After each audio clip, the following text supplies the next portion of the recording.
So, yeah, I've made videos in the last couple of weeks about Kamilla Cardoso, and they haven't been the most positive because, let's be very clear, I've not been the most positive on Kamilla Cardoso. I've been quite low on her, and I'm pretty sure there's a video. Let me see what the title is. It was a couple of weeks ago. And I was like, the Kamilla Cardoso experiment needs to end. And at that time, look, it made sense. It made sense. She was playing poorly. The Sky were playing terribly. And look, they were not winning with her as the first option. And I think one of the big flaws with Kamilla Cardoso is you have to build your entire team around Cardoso. Like, you cannot... Like, is she better than Tiara McCowan and Kalani Brown? Yes. But, like, if you're not building your team around Cardoso, she's not great.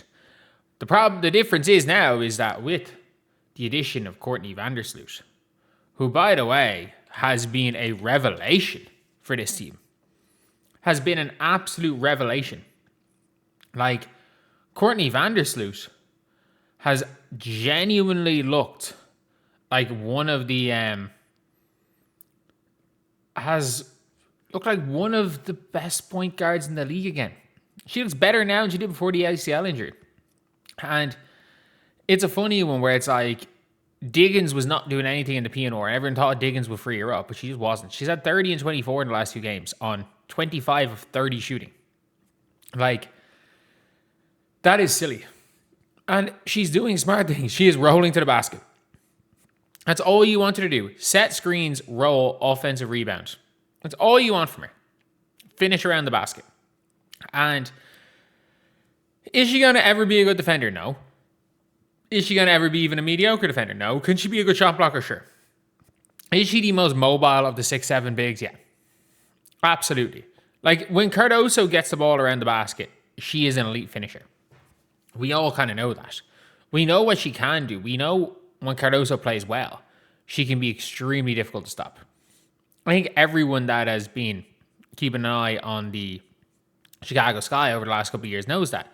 There's a reason why they've been so high on her. There's a reason why they're okay with trading Angel. But the problem is that if you're not feeding Cardoso and Cardoso's not giving you 20, she's a net negative on her team. When she's giving you 30, yeah, it's pretty good. But it's going to be really interesting to see because there is going to be that kind of Cardoso litmus test where over the next 2 years, we're going to see, is it like, can you build a playoff team around Cardoso? Is one question. And another question is, even if you can't build a playoff team around Cardoso, what is Cardoso's role on a good team? Like, for me, they're 2 questions you still have to ask. But, like, if you're going to score 30 points on 15 shots, like, that is an outrageous, absolutely outrageous stat line. I don't even care what you want to say. Oh, she's tall. Well, yeah, so what? She's tall. We know that. It is an absolutely outrageous stat line to put up those amount of points. And doing that on a team where, like, they're just not fitting your play style. And again, we got to be real.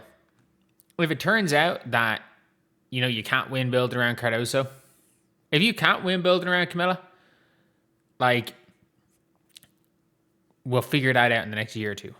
The problem is, though, is she's getting very close to that second contract. Very close to that second contract. And her age. Like, she is 25 years old. She's 25. Like, she's getting close to her peak physically in a league where Tiara McCowan, like, everyone's like, oh, she's so much better than McCowan. I agree she's better than McCowan, but let's not forget, Tiara McCowan was this close to being an all-star in 2023. And by 2025, she was out of the league. Kalani Brown.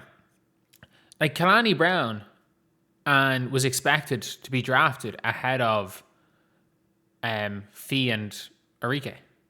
Tiara McCowan was drafted ahead of Fee and Arike.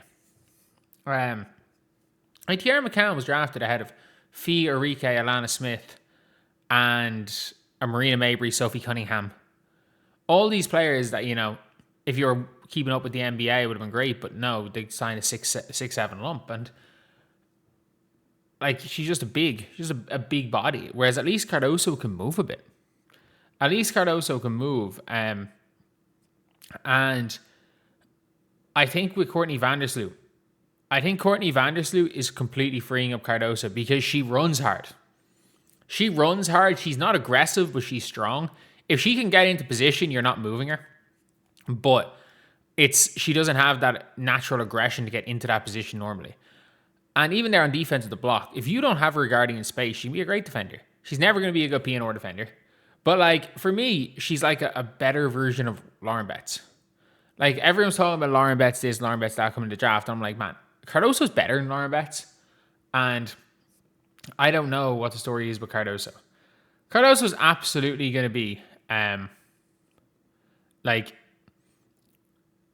absolutely going to be a player that's long in this league for a long time. The question is like, can one of two things? If you can build around Cardoso and make the playoffs and be a good team building around Cardoso, then there's no point having the second thing doesn't matter. You have Cardoso on your team, you're building around Cardoso. If it turns out you can't, then it's how can Cardoso be a effective role player? In what role can Kamilla Cardoso play?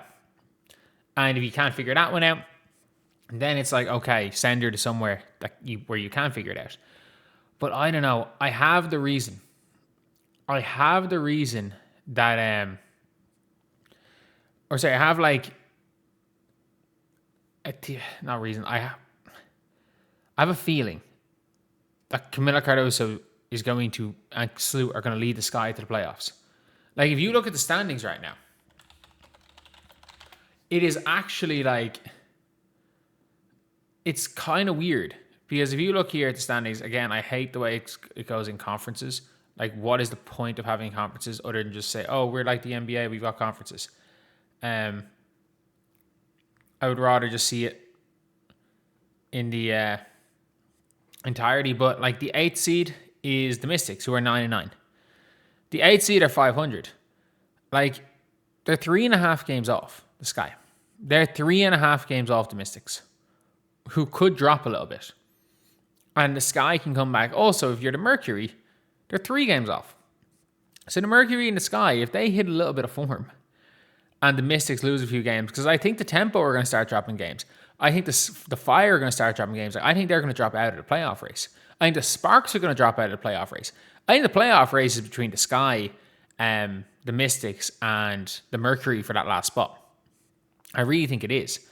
And look, if the Sky can get into there, they are dangerous. They're going to be a dangerous team. So yeah, that's the video. See you guys.